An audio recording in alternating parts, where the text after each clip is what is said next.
എൻ്റെ ദൈവവിളിയുടെ ഇന്നത്തെ അധ്യായത്തിൽ നാം പരിചയപ്പെടുന്നത് CSI മലപ്പരിക്കോണം ഇടവക വികാരി റവറൻഡ് അജിൻ ദാസിൻ്റെ ദൈവവിളിയുടെ അനുഭവങ്ങളാണ്.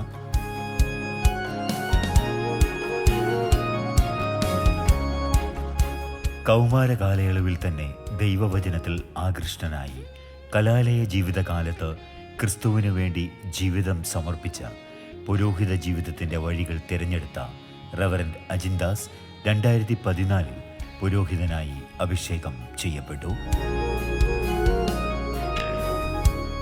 എൻ്റെ പേര് റവറൻഡ് അജിൻ ദാസ്, CSI സഭയിലെ വൈദികനാണ്. തിരുവനന്തപുരം ജില്ലയിലെ കാട്ടാക്കടയ്ക്ക് അടുത്താണ് എൻ്റെ സ്വന്തം സ്ഥലവും ഭവനവും എല്ലാം ഉള്ളത്. ഈ നാളുകളിൽ തിരുവനന്തപുരം മരുതൂരിനടുത്ത് മലപ്പരിക്കോണം CSI സഭയിലെ വൈദികനായി പ്രവർത്തിക്കുന്നു. ദൈവത്തിൻ്റെ ശബ്ദം കേൾക്കുവാനും ദൈവം നൽകുന്ന കൃപകളിലൂടെ കർത്താവിൻ്റെ ശുശ്രൂഷകളിലൊക്കെ ആയിരിക്കുന്നതിനുമെല്ലാം കഴിഞ്ഞ നാളുകളിൽ ദൈവം എന്നെ സഹായിച്ചിട്ടുണ്ട് എന്നത് വലിയൊരു യാഥാർത്ഥ്യമാണ്. എങ്ങനെയാണ് ഒരു പുരോഹിതനാകാനായിട്ട് കഴിഞ്ഞത് എന്നതും ഒരു പുരോഹിതനാകുന്നതിന് പിന്നിലുള്ള ദൈവത്തിൻ്റെ ശബ്ദം എങ്ങനെയെന്നതും വളരെ സന്തോഷത്തോടും ആത്മീയമായ കൃപയോടും കൂടിയാണ് ഞാൻ ഓർത്തെടുക്കാനായി ശ്രമിക്കുന്നത്. ഒരു വൈദികനാവുക എന്നത് ദൈവത്തിൻ്റെ വലിയൊരു കരുതലും ദൈവത്തിൻ്റെ സ്വപ്നങ്ങൾക്ക് വേണ്ടി നിൽക്കുന്നതിന് വേണ്ടി ഒരു വ്യക്തിയെ ദൈവം സ്വീകരിച്ചത് കൊണ്ട് മാത്രമാണ് എനിക്കിങ്ങനെ ഒരു വലിയൊരു സന്തോഷത്തിലേക്ക് വരാനായി കഴിഞ്ഞതെന്നതാണ് എൻ്റെ വിശ്വാസം. വൈദികനായിട്ട് 10 വർഷം പിന്നിടുന്ന ഈ ഒരു സമയത്ത് എനിക്കുണ്ടായ ദൈവിക അനുഭവങ്ങളും ഈ ശുശ്രൂഷയിലേക്ക് എനിക്ക് വരാനായിട്ട് ദൈവം എന്നെ വിളിച്ച ചില ഓർമ്മപ്പെടുത്തലുകളുമാണ് എനിക്ക് നിങ്ങളോട് ഈ സമയം പങ്കുവയ്ക്കാനായിട്ടുള്ളത്. ഞാനൊരു ക്രിസ്തീയ ഭവനത്തിലാണ് ജനിക്കുകയും വളർത്തപ്പെടുകയും ഒക്കെ ചെയ്തത്. ഒരു സിംഗിൾ പാരൻറ്റ് ചൈൽഡായിട്ട് ഞാൻ വളർത്തപ്പെട്ടു. എൻ്റെ അമ്മയാണ് എന്നെ വളർത്തിയതൊക്കെ. എനിക്കാവശ്യമായ വചന പോഷണവും എനിക്കാവശ്യമായ പ്രാർത്ഥനയും എനിക്കാവശ്യമായ ദൈവിക പരിപോഷണമൊക്കെ എനിക്ക് ലഭ്യമായത് എൻ്റെ അമ്മയിൽ നിന്ന് തന്നെയാണ്. വളരെ ചെറുപ്പത്തിൽ ഞാൻ ഓർക്കുന്ന ഒരു കാര്യമുണ്ട്. എൻ്റെ കരങ്ങളിൽ ഗിഡിയൻസിൻ്റെ ചെറിയൊരു പുതിയ നിയമം ഉണ്ടായിരുന്നു. നമ്മുടെ ഒരു ഗ്രീൻ കളറൊക്കെ വരുന്ന ഗിഡിയൻസുകാർ നൽകുന്ന ഒരു ചെറിയ പുതിയ നിയമം. അപ്പോൾ എനിക്ക് ഓർമ്മയുള്ളൊരു കാലം മുതൽ തന്നെ ഒരു 5 വയസ്സൊക്കെ ഉള്ളപ്പോൾ ഈ ഒരു ചെറിയ ഒരു പുതിയ നിയമം എപ്പോഴും എൻ്റെ കയ്യിലുണ്ട്. ഞാൻ വീട്ടിലൊക്കെ അങ്ങോട്ടും ഇങ്ങോട്ടും ഒക്കെ നടക്കുന്ന സമയത്ത് ഈ പുതിയ നിയമവും കയ്യിൽ കൊണ്ടാണ് ഞാനിങ്ങനെ നടക്കാറുള്ളത്. അന്ന് എൻ്റെ വീട്ടിലുള്ള ഓരോരുത്തരുടെ അടുത്ത് പോയിട്ട് ഈ ചെറിയ പുതിയ നിയമം ഞാൻ ജസ്റ്റ് ഒന്ന് ഓപ്പൺ ചെയ്തിട്ട് ഈ ചെറിയ പ്രായത്തിൽ തന്നെ ഞാൻ അതിനുള്ളിൽ ജസ്റ്റ് കൈ ഇങ്ങനെ തൊട്ടതിന് ശേഷം എൻ്റെ അടുത്ത് വരുന്ന വീട്ടിലുള്ള എല്ലാ അംഗങ്ങളുടെയും അടുക്കൽ പോയി ഞാനിങ്ങനെ നെറ്റിയിൽ ഒരു കുരിശ് വരയ്ക്കുന്ന ഒരു പതിവ് എനിക്കുണ്ടായിരുന്നു. അപ്പോൾ കുറച്ച് ദിവസമൊക്കെ കഴിഞ്ഞ് ഞാനൊരു 2ാം ക്ലാസ് 3ാം ക്ലാസ്സൊക്കെ ആയപ്പോഴാണ് എൻ്റെ അമ്മ എന്നോട് പറയും, നീ ഞങ്ങളുടെ നെറ്റിയിൽ വന്ന് ഈ ബൈബിളിനുള്ളിൽ തൊട്ടിട്ട് ഒരു കുരിശ് വരയ്ക്കുമ്പോൾ ഞങ്ങൾക്കത് വലിയൊരു സന്തോഷവും അതിലുപരി ഒരു ആനന്ദവും ഒക്കെ അതിലൂടെ ലഭിച്ചു എന്ന് എന്നോട് പറഞ്ഞ് ഞാനിങ്ങനെ കേട്ടിട്ടുണ്ട്. അപ്പോൾ ഞാൻ വർഷങ്ങൾ കഴിഞ്ഞ് ഞാനതൊക്കെ ഒന്ന് ഓർത്തെടുക്കാനായിട്ട് ശ്രമിക്കുമ്പോൾ എൻ്റെ ചെറുപ്പകാലത്തിൽ ഞാൻ വളരെ ചെറുതായിരിക്കുമ്പോൾ തന്നെ കർത്താവ് എൻ്റെ കരങ്ങളിലേക്ക് ആദ്യം തന്നത് ഈ ദൈവവചനം ഉൾക്കൊള്ളുന്ന ഒരു ചെറിയ പുതിയ നിയമമാണ്. അത് എൻ്റെ ആദ്യത്തെ ദൈവവിളിയുടെ ഓർമ്മയായിട്ട് എൻ്റെ മനസ്സിൽ ഇന്നുമുണ്ട്. ആ ദൈവത്തിൻ്റെ വചനം എൻ്റെ കരങ്ങളിലേക്ക് കർത്താവ് വച്ച് നീട്ടി ആ വചനത്തിൽ എന്നു മുതലാണോ ഞാൻ എൻ്റെ കരം സ്പർശിച്ചു തുടങ്ങിയത് അന്നു മുതൽ ഞാൻ എൻ്റെ കരത്തെ ദൈവത്തിൻ്റെ കരങ്ങളിലേക്ക് കൊടുത്തിട്ട് ആ ദൈവവിളിക്ക് വേണ്ടി എന്നെ തന്നെ ഞാൻ സമർപ്പിച്ചു എന്നതാണ് ഞാൻ മനസ്സിലാക്കുന്നത്. അങ്ങനെ ഒരു 4 വയസ്സുള്ള ആ ഒരു പ്രായത്തിൽ തന്നെ ഞാൻ അറിയാതെ തന്നെയാണ് ഞാൻ ആ ഒരു ദൈവശബ്ദത്തിലേക്ക് ഞാൻ എത്തപ്പെടുന്നത്. ഞാൻ ആ അറിവൊന്നും ഇല്ലാതിരുന്ന ആ ഒരു പ്രായത്തിൽ കർത്താവ് ആ ദൈവത്തിൻ്റെ വചനം എനിക്ക് തന്ന വലിയൊരു സമ്മാനമായിട്ട് ഞാൻ ഇന്ന് വളരെ കൗതുകത്തോടുകൂടെ ഓർക്കുന്നുണ്ട്. നമ്മൾ കുഞ്ഞുങ്ങൾക്കൊക്കെ ഒത്തിരി സമ്മാനങ്ങളൊക്കെ നൽകുന്നത് അവരുടെ ചെറിയ പ്രായത്തിലാണ്. പക്ഷേ എനിക്ക് ലഭിച്ച ഏറ്റവും വിലയുള്ള ഒരു സമ്മാനം എന്ന് പറയുന്നത് ഗിഡിയൻസുകാർ കൊടുക്കുന്ന ഇംഗ്ലീഷിലുള്ള ഒരു ചെറിയ പുതിയ നിയമമാണ്. ആ വചനത്തിന് എൻ്റെ ജീവിതത്തിൽ വളരെയധികം മാറ്റങ്ങൾ വരുത്താനും എന്നെക്കുറിച്ചുള്ള ദൈവത്തിൻ്റെ പദ്ധതിയിലേക്ക് എന്നെ പതിയെ എത്തിക്കുന്നതിൽ ഈ വചനത്തിന് വളരെയധികം സ്വാധീനം ഉണ്ടായിരുന്നു എന്ന് ഞാൻ മനസ്സിലാക്കിയത് വർഷങ്ങൾ കഴിഞ്ഞാണ്. ആ ചെറുപ്പത്തിലെ എൻ്റെ ഉള്ളിൽ വിതയ്ക്കപ്പെട്ട ആ ഒരു വചനമാണ് എൻ്റെ ഉള്ളിലുള്ള ആദ്യത്തെ ദൈവവിളി എന്ന് എനിക്ക് നിങ്ങളോട് വളരെ സന്തോഷത്തോടെ പറയാനായിട്ട് കഴിയും. വീണ്ടും ജീവിതം മുന്നോട്ട് പോകുമ്പോൾ 10ാം ക്ലാസ് പഠനമൊക്കെ കഴിഞ്ഞു, +2 പഠനം കഴിഞ്ഞു. ഞാൻ എൻ്റെ ഡിഗ്രി പഠനത്തിൽ കോളേജിൽ ജോയിൻ ചെയ്യുമ്പോൾ എനിക്ക് ഈ വചനത്തിൻ്റെ പരിപോഷണത്തിൻ്റെ രണ്ടാമത്തെ ഒരു ദൈവവിളിയിലേക്ക് ഞാൻ എത്തുകയാണ്. ഞാൻ പഠിച്ച കലാലയത്തിൽ നല്ലൊരു സ്റ്റുഡൻസ് ക്രിസ്ത്യൻ മൂവ്മെൻറ്റിൻ്റെ SCMൻ്റെ നല്ലൊരു യൂണിറ്റ് ഉണ്ടായിരുന്നു. അവിടെ ഞങ്ങളുടെ പ്രായത്തിലുള്ള ചെറുപ്പക്കാർക്ക് ഒരുമിച്ച് വരാനും എല്ലാ ദിവസവും രാവിലെയും ഉച്ചയ്ക്കും പ്രത്യേകമായിട്ട് സ്റ്റുഡൻസിന് വേണ്ടിയുള്ള പ്രാർത്ഥനകളിലും ആരാധനകളിലും ഒക്കെ സംബന്ധിക്കാനുമെല്ലാം എനിക്ക് അവസരം ലഭിച്ചു തുടങ്ങിയത് എൻ്റെ കലാലയ ജീവിതത്തിലാണ്.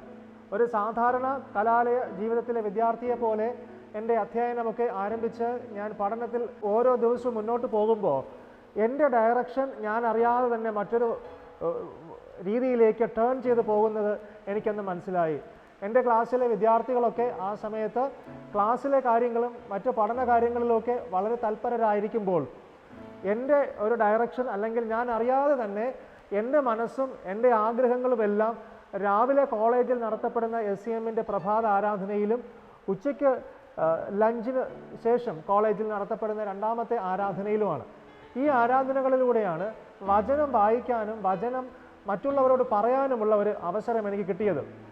ചെറുപ്പത്തിലെ എന്നിലേക്ക് വന്നു ചേർന്ന ആ ദൈവവചനത്തിൻ്റെ വിളി, ആ ഒരു ദൈവശബ്ദം മറ്റുള്ളവരിലേക്ക്, എന്നോട് കൂടെ പഠിക്കുന്ന സഹപാഠികളിലേക്ക് എനിക്ക് എത്തിക്കുന്നതിന് വേണ്ടിയുള്ള ഒരു ചെറിയ ഒരു ആത്മീയമായ ഒരു ഉത്തേജനം എനിക്ക് ആ കലാലയ നാളുകളിൽ എന്നിലേക്ക് വന്നു ചേർന്നു. ഇന്നെനിക്ക് വളരെ സന്തോഷത്തോടെ പറയാനായിട്ടുള്ളത്, അന്ന് ഞങ്ങളോട് കൂടെ എന്നോടൊപ്പം സഹപാഠികളായിട്ട് SCMലൊക്കെ പ്രവർത്തിച്ചിരുന്നതിൽ 10ഓളം പേർ സഹവൈദികരായിട്ട് ഇന്ന് പ്രവർത്തിക്കുന്നുണ്ട് എന്നതാണ്. വളരെ സന്തോഷമുള്ളൊരു കാര്യമാണത്. കാരണം അന്ന് ഞങ്ങൾക്ക് ലഭിച്ച ആ ഒരു കൂട്ടായ്മയും അതിലൂടെ ദൈവം ഞങ്ങൾക്ക് നൽകിയ ദൈവത്തിൻ്റെ വലിയൊരു കരുതലും ദൈവത്തിൻ്റെ വലിയൊരു കോളായിട്ട് എനിക്കിപ്പോൾ ഓർത്തെടുക്കാനായിട്ട് കഴിയുന്നുണ്ട്. അപ്പോൾ ദൈവം കാലാകാലങ്ങളിൽ വൈദിക ശുശ്രൂഷയ്ക്ക് വേണ്ടി വിളിക്കുകയും അനേകരെ ഒരു കൂട്ടമായി വിളിച്ചതിൻ്റെ ഭാഗത്തിൽ എന്നെയും ആ ഒരു വിളിയിലേക്ക് ദൈവം എത്തിച്ചു എന്നതാണ് ഞാൻ മനസ്സിലാക്കുന്ന ഒരു കാര്യം.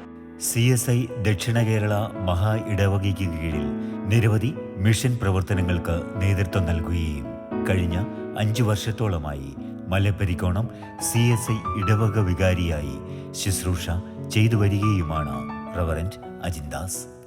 കോളേജിലെ വിദ്യാഭ്യാസമൊക്കെ കഴിയുമ്പോൾ എൻ്റെ മനസ്സിൽ വലിയൊരു സങ്കടമായി.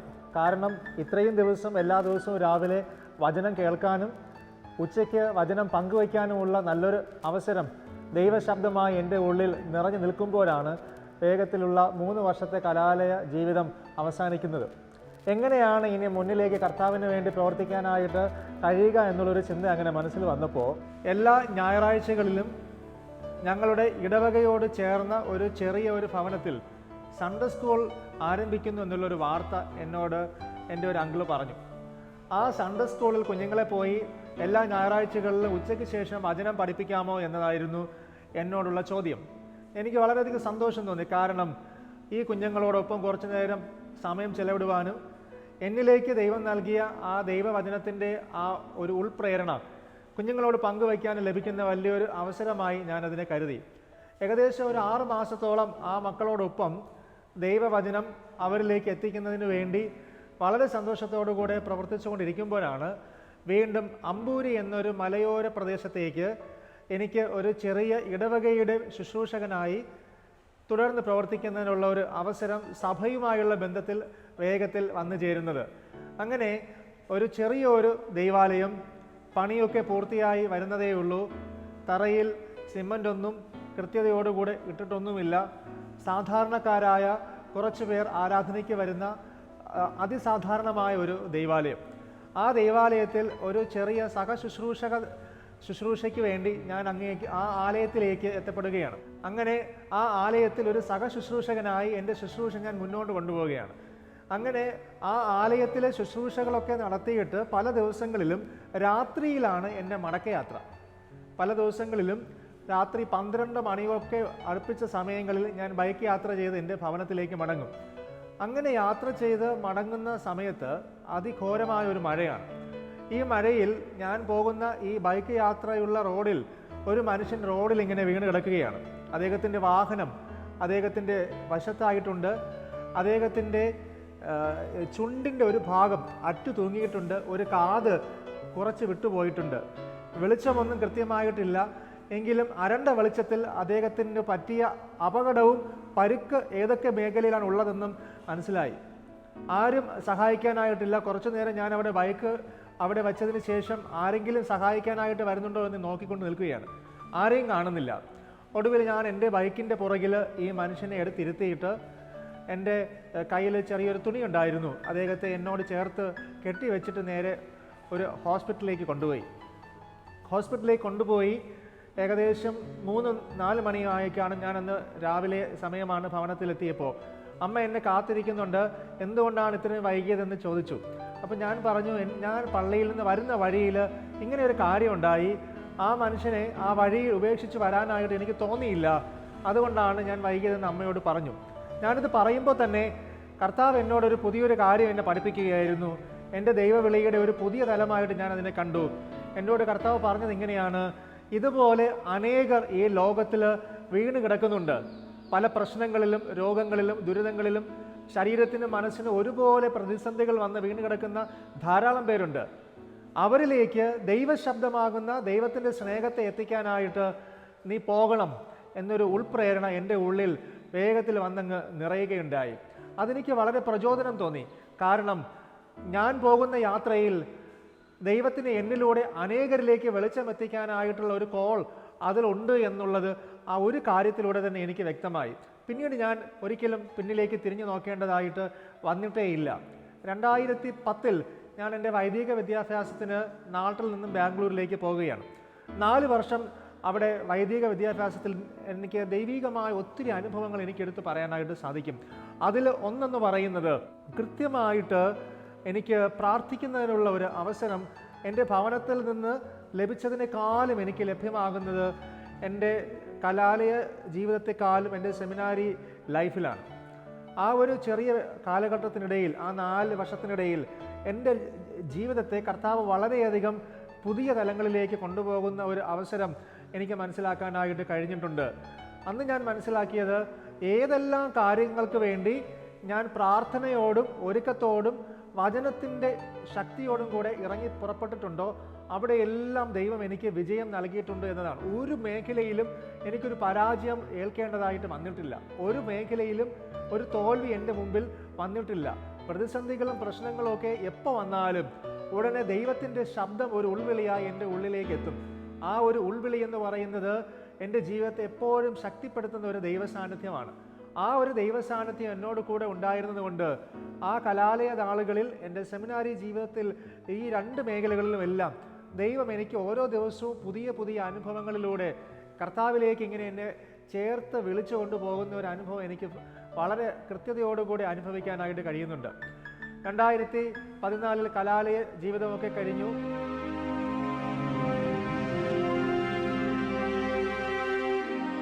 2014 ഞാൻ കുടുംബജീവിതത്തിലേക്ക് പ്രവേശിക്കുകയാണ്. മനോഹരമായ ഒരു കുടുംബജീവിതം ദൈവം എനിക്ക് ദാനമായി നൽകി. ആ കുടുംബജീവിതം എനിക്ക് ദാനമായി നൽകിയിട്ട് ദൈവാലയത്തിൻ്റെ ശുശ്രൂഷകളിൽ ചേർന്ന് പ്രവർത്തിക്കാമെന്നതായിരുന്നു എൻ്റെ ആഗ്രഹമെങ്കിലും ദൈവം എന്നിലൂടെ കണ്ടത് മറ്റൊരു വലിയൊരു പദ്ധതിയായിരുന്നു. ആ പദ്ധതി എന്നത്, ഞാനും എൻ്റെ ഭാര്യയുമായി വിവാഹം കഴിഞ്ഞ് 1 മാസം കഴിയുമ്പോൾ ദൈവത്തിൻ്റെ ഒരു പുതിയ വിളി എന്നെ തേടിയെത്തി. മിഷൻ ഫീൽഡിലേക്ക് ദൈവത്തിൻ്റെ ശുശ്രൂഷകൾക്ക് വേണ്ടി പോകണമെന്നത്. വളരെയധികം താല്പര്യപൂർവ്വം ഞങ്ങൾ 2 പേരും കൂടെ വിവാഹം കഴിഞ്ഞ് ആദ്യം പോകുന്നത് മിഷൻ ഫീൽഡിലേക്കാണ്. ഇതുവരെ ഞാൻ മനസ്സിലാക്കിയതിനേക്കാളും തികച്ചും വ്യത്യസ്തമായ ഒരു ജീവിതാനുഭവമായിരുന്നു അവിടെ ഉണ്ടായിരുന്നത്. ഒരു ഒറ്റ മുറിയിൽ ഞങ്ങൾ ഒരുമിച്ച് താമസിക്കുകയാണ്. ആ ഒറ്റ മുറിയെന്ന് പറയുന്നത് ഒരു സ്വർഗീയ സന്തോഷത്തിൻ്റെ അനുഭവമായിരുന്നു.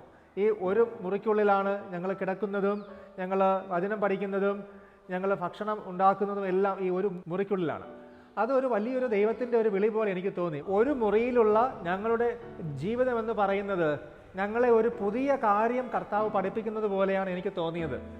നമ്മുടെയൊക്കെ നാട്ടിൽ 3-4 മുറികളുള്ള വലിയ ഭവനങ്ങളിൽ താമസിച്ചൊരു പരിചയമാണ് ഈ നാട്ടിലൊക്കെ നമുക്ക് പലർക്കും ഉള്ളത്.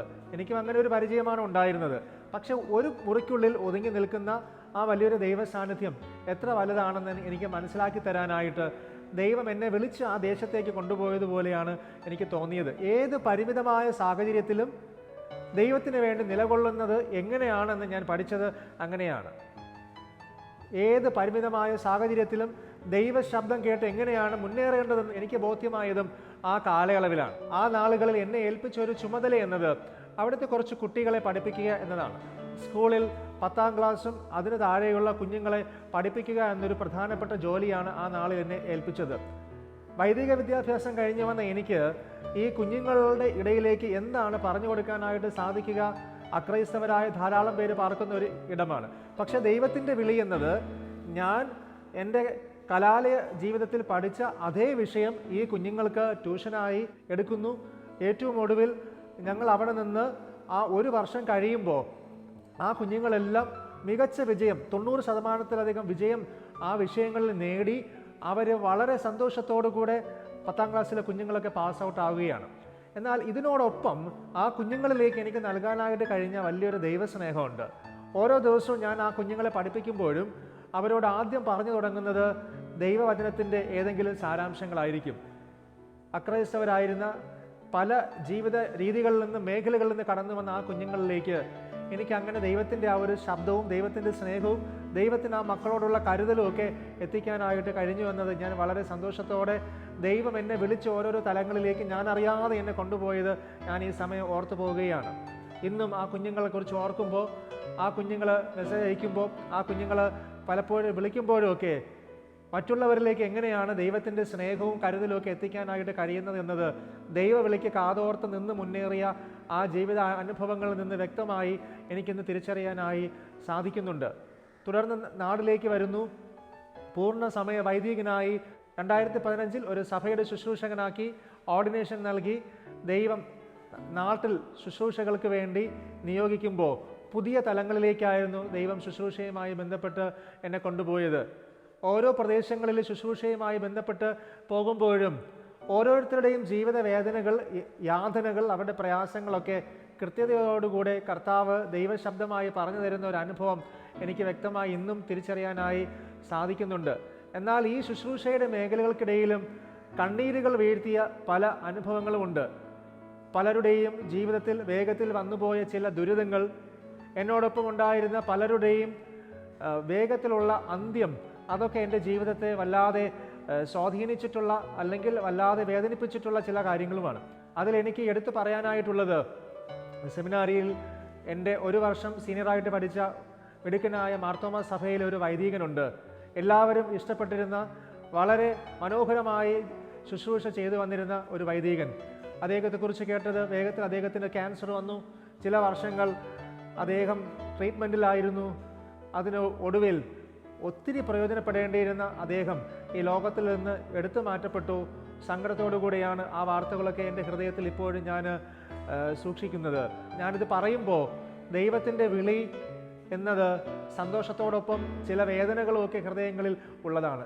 എന്നാൽ ഈ വേദനകളെല്ലാം മറ്റുള്ളവർക്ക് ഭാരങ്ങളിൽ നിന്ന് അവരെ വീണ്ടെടുക്കാനായിട്ട് പിന്നീട് എനിക്ക് പ്രയോജനപ്പെടുത്താനായിട്ട് കഴിഞ്ഞു എന്നതും ഞാൻ ഈ സമയം ഓർക്കുന്നുണ്ട്. ചില സങ്കടങ്ങളൊക്കെ മനസ്സിൽ നിറയുമ്പോൾ ലഭിച്ച ഈ അനുഭവങ്ങളൊക്കെ മറ്റുള്ളവരുടെ ഭാരങ്ങൾ നീക്കുന്നതിന് വേണ്ടി ദൈവം തന്ന ദൈവവിളിയുടെ ചില പ്രാക്ടിക്കൽ എക്സ്പീരിയൻസസ് എന്നതാണ് ഞാൻ മനസ്സിലാക്കുന്നത്. ഓരോ അനുഭവങ്ങളും മറ്റുള്ളവരുടെ കണ്ണുനീരുകൾ ഒപ്പിയെടുക്കാൻ, മറ്റുള്ളവരുടെ വേദനകൾ അറിയുവാൻ, മറ്റുള്ളവരെ കേൾക്കുവാൻ, അവരുടെ പ്രശ്നങ്ങൾ എന്താണെന്ന് റിയൽ ലൈഫിലൂടെ മനസ്സിലാക്കാനായിട്ട് എൻ്റെ ജീവിതത്തിലൂടെ ദൈവം എന്നെ കടത്തിവിട്ടിട്ടുണ്ട്.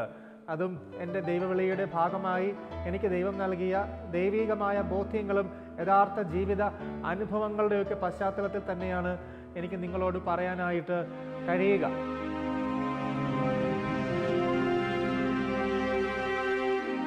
കുറച്ച് നാളുകൾ കഴിയുമ്പോൾ എന്നെ എൻ്റെ സഭ ഒരു ചുമതല ഏൽപ്പിച്ചു.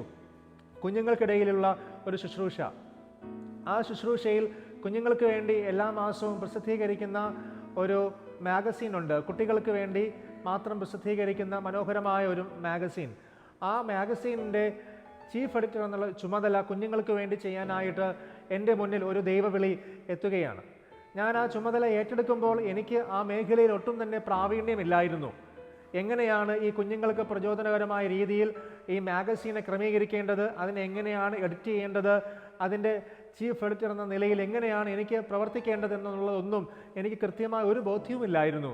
പക്ഷേ അതൊരു ദൈവ വിളിയായിട്ട് തന്നെ കൃത്യമായിട്ട് എനിക്ക് ഉൾക്കൊള്ളാനായിട്ട് കഴിഞ്ഞു. എൻ്റെ കഴിവുകളായിരുന്നില്ല അവിടെ കർത്താവിന് വേണ്ടിയിരുന്നത്. ദൈവത്തിൻ്റെ വിളിക്കനുസരിച്ച് നിൽക്കാനായിട്ട് എനിക്ക് കഴിയുന്നുണ്ടോ എന്നതായിരുന്നു കർത്താവെന്ന് നോക്കിയതെന്ന് ഞാനിപ്പോൾ ഓർക്കുന്നുണ്ട്. എനിക്ക് വളരെ സന്തോഷമുണ്ട്. ഏകദേശം 5.5 വർഷത്തോളം ഒരു മാസം പോലും മുടങ്ങാതെ ഈ കുട്ടികൾക്ക് വേണ്ടിയുള്ള ഈ മാഗസിൻ എല്ലാ മാസവും ഞങ്ങൾക്ക് പുറത്തിറക്കാനായിട്ട് കഴിഞ്ഞിട്ടുമുണ്ട്. അപ്പോൾ അതൊക്കെ ദൈവം എന്നിലൂടെ കുട്ടികളുടെ ഇടയിലേക്ക് ചെയ്ത ശുശ്രൂഷയുടെ വലിയൊരു ദൈവവിളി, ഞാനിത് ഏറ്റെടുത്തത് കൊണ്ട് മാത്രം എന്നിലൂടെ കർത്താവ് നിറവേറ്റിയതാണ് എന്ന് എനിക്ക് ബോധ്യമുണ്ട്. ഞാനിത് പറയുമ്പോഴും ദൈവത്തിൻ്റെ പദ്ധതികൾക്ക് വേണ്ടി എപ്പോഴും നിലകൊള്ളുക എന്നതാണ് എനിക്ക് എൻ്റെ ജീവിതത്തിൽ മനസ്സിലാക്കാനായിട്ട് കഴിയുന്നൊരു കാര്യം. നമ്മളെക്കുറിച്ച് നമുക്കൊരു പദ്ധതി ഉണ്ടാകും, പക്ഷേ നമ്മൾ ഏത് മേഖലയിൽ എങ്ങനെ പ്രവർത്തിക്കണം എന്നുള്ളതെല്ലാം ദൈവ ശബ്ദമായി കാലാകാലങ്ങളിൽ കൃത്യതയോടുകൂടെ ബോധ്യപ്പെടുത്തി തരുന്നുണ്ട്. ദൈവത്തിൻ്റെ ശബ്ദം നേരിട്ട് കേൾക്കാനായി എനിക്കൊരിക്കലൊരു അനുഭവമുണ്ടായി. 21 ദിവസം ഞാനൊരു ഫാസ്റ്റിംഗ് ഒക്കെ കഴിഞ്ഞതിന് ശേഷം ഞാൻ അങ്ങനെ ഉറങ്ങിക്കിടക്കുന്ന സമയത്ത് എൻ്റെ പേര് പറഞ്ഞ് എൻ്റെ കർത്താവ് ഒരിക്കൽ എന്നെ വിളിച്ചു. ഞാൻ ഉടനെ തന്നെ ഓർക്കുകയാണ്, ശമൂവേൽ ബാലനെ വിളിച്ച ദൈവം ഇത്ര കൃത്യതയോടുകൂടെ ഓമന പേര് ചൊല്ലി എന്നെയും വിളിച്ചോ എന്ന്. വളരെയധികം ഹൃദയത്തിൽ സന്തോഷം തോന്നിയ ഒരു ദിവസമായിരുന്നു അന്ന്. ആ ദൈവത്തിൻ്റെ ശബ്ദം അന്ന് കേട്ടതു മുതൽ എൻ്റെ ജീവിതത്തിൻ്റെ ദൈവം നൽകിയ ദൈവവിളിയുടെ ഒരു പുതിയ ആത്മീയ തലത്തിലേക്ക് എനിക്ക് വളർന്ന് ഉയരാനായിട്ട് സാധിക്കുന്നുണ്ട് എന്ന് ഞാനിന്ന് മനസ്സിലാക്കുന്നുണ്ട്.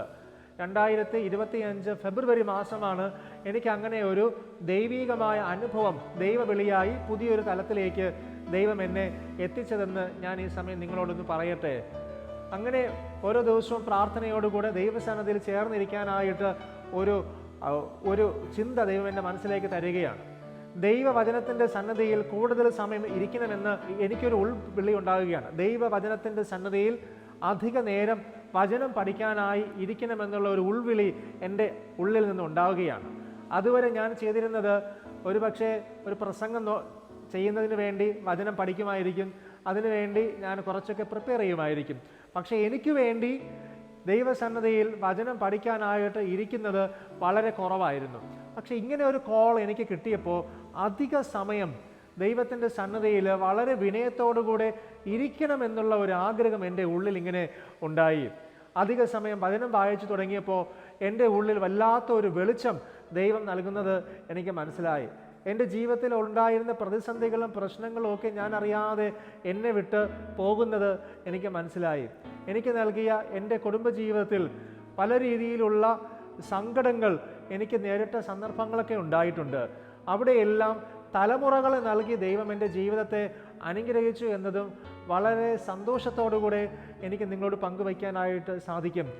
ഞാനും എൻ്റെ ഭാര്യയും 2 കുഞ്ഞുങ്ങളും അടങ്ങുന്നതാണ് ഞങ്ങളുടെ കുടുംബം. ഞങ്ങളുടെ കുടുംബത്തെക്കുറിച്ചുള്ള ദൈവീകമായ പദ്ധതികൾക്കനുസരിച്ച് ഈ നാളുകളിൽ മുന്നേറുന്നതിന് വേണ്ടിയാണ് ഞാനിങ്ങനെ ആഗ്രഹിച്ചു കൊണ്ടിരിക്കുന്നത്. ഒരു ദിവസം ഞാനങ്ങനെ ദൈവസന്നിധിയിൽ പ്രാർത്ഥനയോടുകൂടെ ആയിരിക്കുന്ന സമയത്ത് ദൈവം എന്നെ ഒരു വിഷൻ കാണിക്കുകയാണ്. ഒരു സ്വർഗീയ യെരുശലേമിൻ്റെ അതിപരിപാവനമായിട്ടുള്ള ഒരു ദൃശ്യം. ആ ഒരു ദൃശ്യം ഞാൻ കാണുമ്പോൾ കർത്താവ് എന്നോട് ഒരു ഉൾവിളിയോടുകൂടെ എന്നിലേക്ക് ഇങ്ങനെ പറയുകയാണ്, ദൈവം ഒരുക്കുന്ന ഈ ഒരു സ്വർഗീയമായ അനുഭവത്തിലേക്ക് നിനക്ക് വരാൻ താല്പര്യമുണ്ടോ എന്ന്. അന്ന് മുതൽ എൻ്റെ മനസ്സിലുള്ള ഒരേ ഒരു ആഗ്രഹമാണ്, നിത്യതയിൽ കർത്താവ് ചേർക്കാനായിട്ട് വരുമ്പോൾ ആ സ്വർഗരാജ്യത്തിൻ്റെ ഓഹരിക്കാരനായിട്ട് ഞാനും ഉണ്ടാകണമെന്നതാണ് എൻ്റെ ഒരു ആഗ്രഹം. ദൈവത്തിൻ്റെ വിളി പല മേഖലയിലൂടെ എന്നെ തേടി വന്നിട്ടുണ്ട്. ഏറ്റവും ഒടുവിൽ ദൈവരാജ്യത്തിലേക്ക് എൻ്റെ ജീവിതവും എത്തണമെന്നുള്ള ഒരു പരമവിളിയിലേക്കാണ് ഇന്ന് ഞാൻ എത്തി നിൽക്കുന്നത്.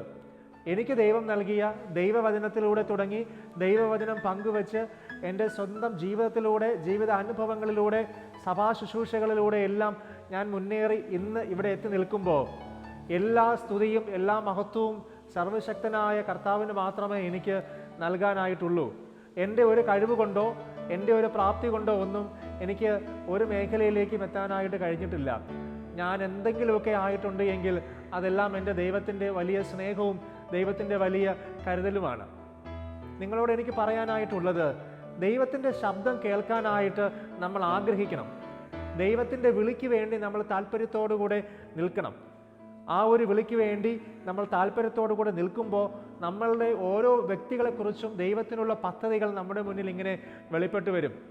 ആ പദ്ധതി എന്നത് അനേകരെ നന്മയിലേക്ക് കൊണ്ടുവരുന്നതിന് വേണ്ടിയുള്ള സ്വർഗത്തിൻ്റെ പദ്ധതികളാണ്. നമ്മൾ ഈ ലോകത്തിൽ നമുക്ക് വേണ്ടി മാത്രം ജീവിച്ച് മരിക്കേണ്ടവരല്ല എന്നത് ദൈവം എനിക്ക് നൽകിയ ഒരു ദൈവികമായൊരു ബോധ്യമാണ്. എനിക്കും ആ ഒരു അനുഭവം തന്നെയാണ് നിങ്ങളോട് പറയാനായിട്ടുള്ളത്. ദൈവത്തിന് നമ്മളെക്കുറിച്ചൊരു പദ്ധതിയുണ്ട്.